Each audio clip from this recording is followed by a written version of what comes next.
বাংলাদেশের যুদ্ধবিমান বলতেই চোখের সামনে ভেসে ওঠে মিগ-29-এর ছবি। বিজয় দিবসে আকাশ কাঁপানো রণশৈলী কিংবা ক্যালেন্ডারের পাতা, এই বিমানই যেন বাংলাদেশের এয়ার ডিফেন্সের প্রতীক। এবার বাংলাদেশ নজর দিয়েছে আধুনিক যুদ্ধবিমান ইউরোফাইটারের টাইফুনের দিকে। এজন্য ইতালির লিওনার্দো এসপি এর সাথে আগ্রহপত্রও সই হয়েছে।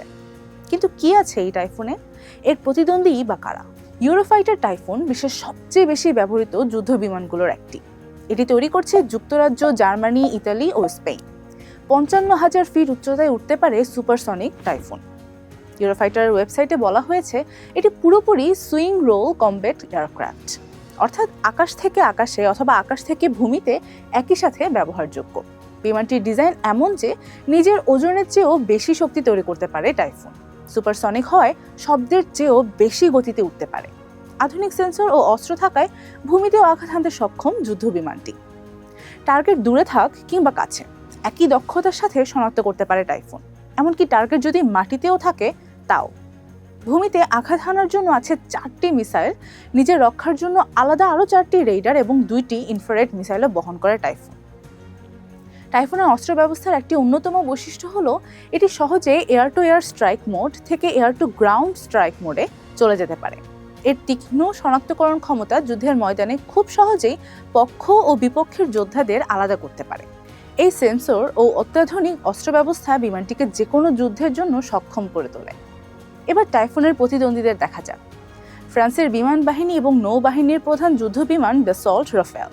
রাফেল ও টাইফুনের ডুয়াল ইঞ্জিন এবং ডেল্টা উইং ক্যানার ডিজাইন দেখতে একই রকম হলেও পারফরম্যান্সের বিবেচনায় পার্থক্য আছে। রাফেল যুদ্ধবিমানটি একই সাথে একাধিক মিশন পরিচালনা করতে পারে, উন্নত অ্যাভিওনিক্স অর্থাৎ বিমান পরিচালনার ব্যবস্থা এবং সেন্সর ফিউশন আছে। আত্মরক্ষার জন্য আছে বিশ্বের সেরা ইলেকট্রনিক ওয়ারফেয়ার সিস্টেম। টাইফুন যেখানে তার উচ্চগতি, দ্রুত প্রতিক্রিয়া এবং আকাশে আধিপত্য বিস্তার করার জন্য বিখ্যাত, সেখানে রাফেল দ্রুততা ও উচ্চতার দিক থেকে খানিকটা পেছানো। রাফেল যেখানে উঠতে পারে 50,000 ফিট উচ্চতায়, সেখানে টাইফুন উঠতে পারে 55,000 ফিট উঁচুতায়। তবে একটানা উঠতে পারার সক্ষমতা ও বহন ক্ষমতায় এগিয়ে আছে রাফেল। রেঞ্জের দিক থেকেও এগিয়ে আছে রাফেল। টাইফুনের রেঞ্জ যেখানে 18,000 মাইল, রাফেলের রেঞ্জ সেখানে 23,000 মাইল। রাশিয়ার সুখোই 35ও এই মুহূর্তে বেশ পরিচিত। এর শক্তিশালী ইঞ্জিন ও 2 প্লেন থ্রাস্ট ভেক্টরিং প্রযুক্তি একে যুদ্ধক্ষেত্রে করে তোলে দুর্ধর্ষ। এরোটাইমের মতে শুধু সুখোই 35ই এই প্রযুক্তি দিয়ে তৈরি একমাত্র যুদ্ধবিমান। এর হেভি পেইলোড, লং রেঞ্জ ও শক্তিশালী রেডার এবং দীর্ঘ সময় ধরে টহল দেওয়ার ক্ষমতা একে অন্যান্য সব যুদ্ধবিমানের মধ্যে অন্যতম করে তুলেছে। এই যুদ্ধবিমানটি একই সাথে ডিফেন্স ও অ্যাটাক মোডে যুদ্ধ করতে পারে। এতক্ষণ যেগুলো নিয়ে কথা বলছিলাম সবগুলোই 4.5 জেনারেশনের ফাইটার জেট। এবার আসুন দেখি তো 5th জেনারেশনের যুদ্ধবিমান কেমন হয়। 1976 সাল থেকে যুক্তরাষ্ট্রের বিমান বাহিনীর প্রধান ফাইটার জেট হিসেবে ব্যবহৃত হচ্ছে ডুয়াল ইঞ্জিনের F-15 ঈগল। ইন্টারগ্যালাকটিকের মতে আজ পর্যন্ত কোনো যুদ্ধেই হারতে হয়নি এই যুদ্ধবিমানকে। শব্দের চেয়েও 2.5 গুণ বেশি গতিতে উঠতে পারে F-15।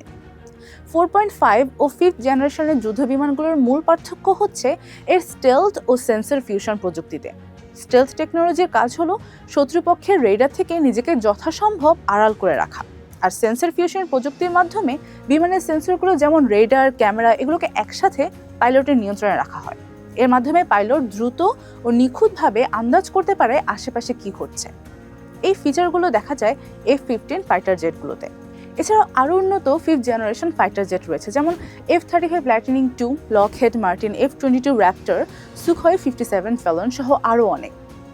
হাল দুনিয়ায় আকাশ প্রতিরক্ষার সক্ষমতাই যখন হয়ে উঠেছে সামরিক শক্তির প্রদর্শনের হাতিয়ার, তখন সব দেশেরই চাই আধুনিক সব যুদ্ধবিমান। গবেষকরাও লেগে আছেন একের পর এক প্রযুক্তি আবিষ্কারে।